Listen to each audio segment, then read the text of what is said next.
traveling the Alaska Highway, day 5. Welcome to our channel. As you can see on the little map I have here, we are traveling today from Watson Lake to Whitehorse, and this is about 500 kilometers, about 5 hours, day 5, video 5. There's a lot of 5s in this video, but anyhow, we are on the road to Whitehorse. In this video we're gonna have kind of 3 parts to it. The first part here is the driving. As you can see, it's only middle of September and it's already deep into the fall up here. But anyways, so the first part is traveling from Watson Lake to Whitehorse with a couple stops. The second part, or kind of the middle part, then is we're gonna stop at the museum in Whitehorse. It's the Beringia area. Tells you a lot why this is called the Beringia, and you may wonder, what is Beringia?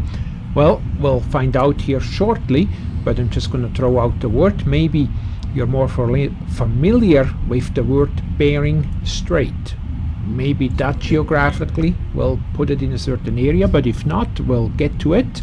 And then on the end part, we're going to show you where home is for tonight, and they have some interesting vehicles there that date back into the 1940s and have something to do with this highway we are driving on right now.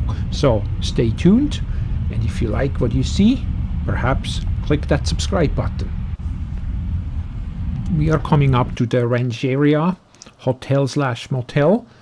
That's mile 710 on the Alaska Highway, but unfortunately it's closed, and I think it's probably closed for good. At least that's what my research tells me.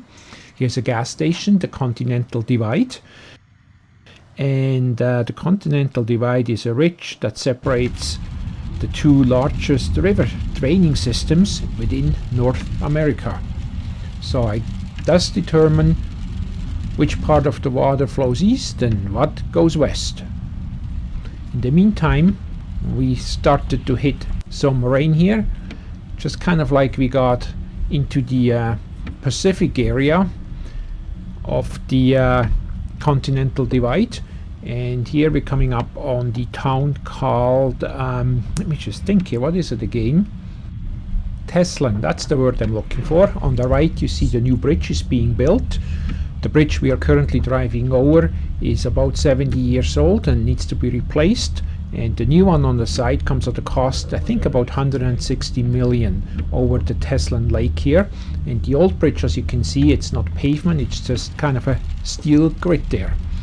But anyways, we left that behind and onwards we go. Teslin River. That's a big river. Wow.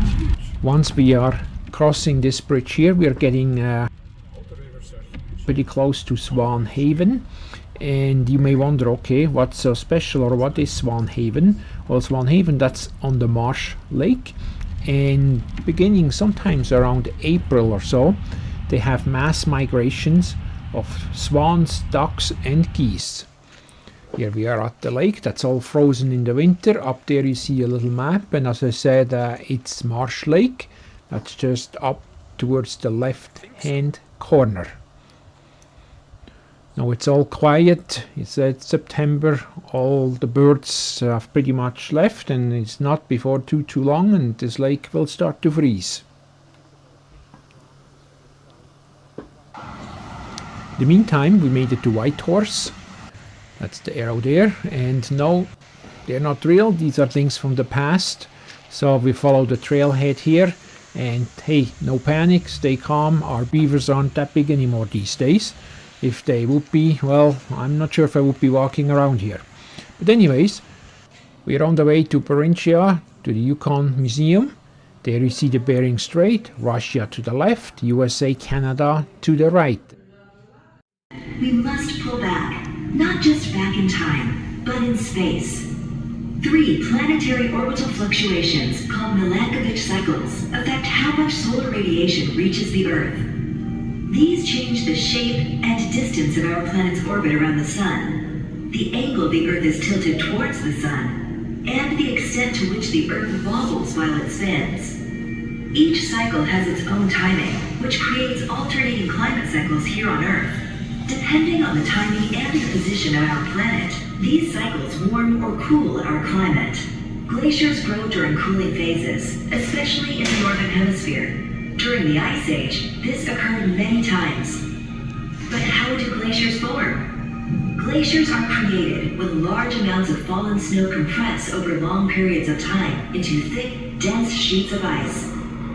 Glaciers grow and melt every year, but when they grow faster than their annual melt and continually expand, the process is called glaciation.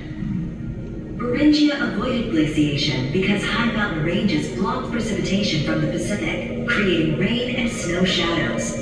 During these periods, the entire Arctic Ocean was covered in sea ice, which also helped keep Beringia cold and dry. Ocean depths closer to land are relatively shallow due to continental shelves. During the Ice Age, so much water was locked into glaciers that sea levels receded by as much as 120 meters. This exposed the continental shelf that connects Asia and North America, forming a land bridge. Today, much of the land bridge is only about 80 meters underwater. Land bridges formed elsewhere on Earth. The British Isles joined mainland Europe. The various islands of Southeast Asia were linked. Australia was also connected to its surrounding islands. All of these required broad continental shelves and were critical for dispersal of life between continents. With the continental shelf exposed between Asia and North America, the land became tundra and dry steppe grasslands. Annual cycles determined what types of habitat existed. During interglacial periods, when climates were warmer and wetter, the Bering Strait was flooded by rising sea levels, and animals adapted to boreal forest conditions prevailed.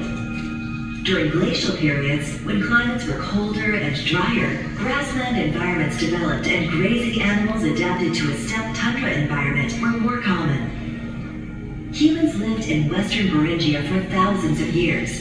But starting around 20,000 years ago, humans began moving across the land bridge towards North America.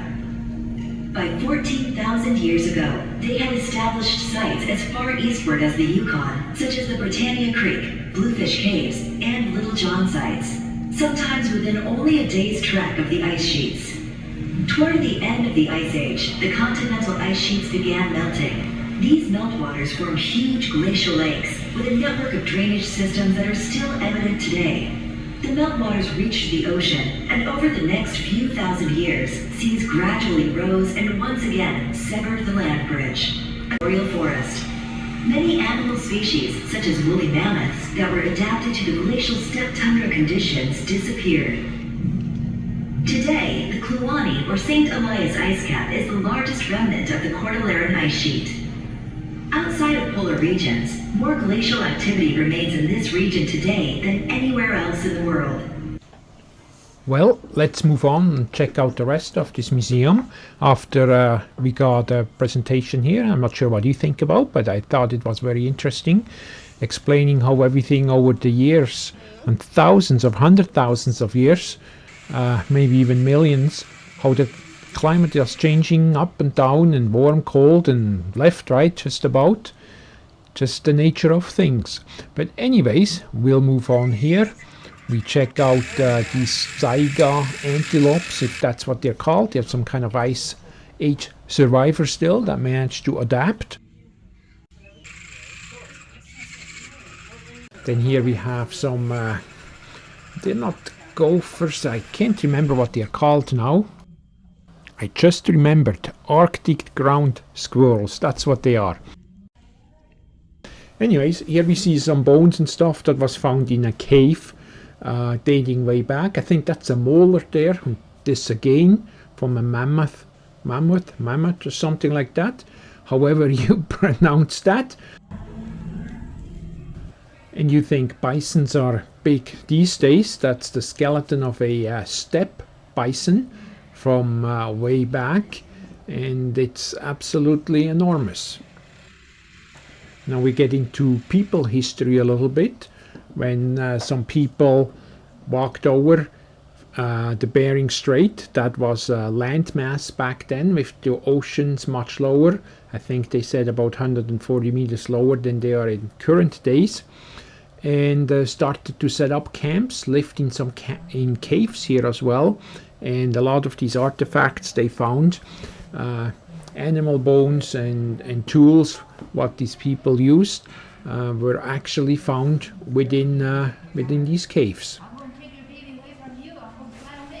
Now, unfortunately, I cannot tell you what this exactly is I'm looking at, but here's some legends of Beringia, and then there is a little bit of a quote from a Selkirk First Nation elder. Now, this is one of the caves, Bluefish Caves, which I just mentioned a couple minutes ago here, and some of the fossils and I guess tools and everything they found within this area. And of course the big ice age extinctions, as weather and climate and everything changes, species some adapt and thrive and some make way for different ones. Here it's just a little bit of information. If you want to read up more on it, just click that pause button. You know, same here with permafrost, what that exactly means. It gives you a pretty good explanation. And again, that was in Whitehorse.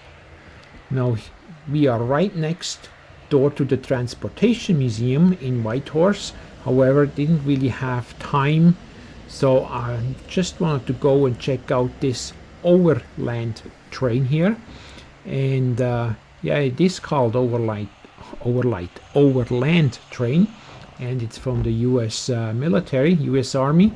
And initially the plan was to use it during the Alaska Highway construction, but turned out it was too heavy and the ground too soft. Now, if you ever want to have more information about this, because I do provide some information to the best as I can in the video format, but you can also go to Patreon/KassDays, just like our YouTube channel. We post information there and have most of the time much more in-depth information as to where, what and how with write-ups. That gives you a good insights. If that's something that interests you, you can sign up for free, or you can also sign up for our paid content, which we provide even more information, and it's less than a cup of coffee a month, so maybe check it out. But going on with this here, that's by the Pioneer Campground in Whitehorse. That's what we called home for tonight. And all these vehicles here are from the 1940s or probably late 30s, when the Alaska Highway was built. And after the construction period was done, that was just kind of left behind. Now, I don't know if you know that the US military actually built the Alaska Highway, and that includes the road within Canada as well, because there was an urgency to have a road going all the way up into Alaska to bring up military equipment during the Second World War.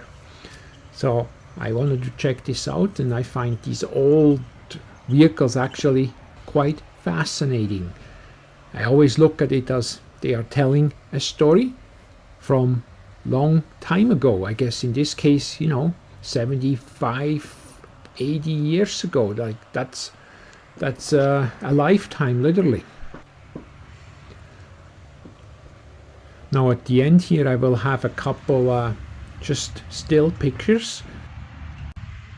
Sometimes I find there's something to be said about a couple still shots with some slides that change, and maybe that's just me, but I think that gives it a whole new perspective on top of it. What do you think? At the end of this video we have a couple pictures with some funny notes we came across today, like preparing your toilet as an example for winter. But these are pretty much the adventures we've seen on day 5 on the way to Alaska. And thank you very much for watching. As always, please subscribe if you haven't done so. If you have, thank you very much, and I look forward to see you again in the next one.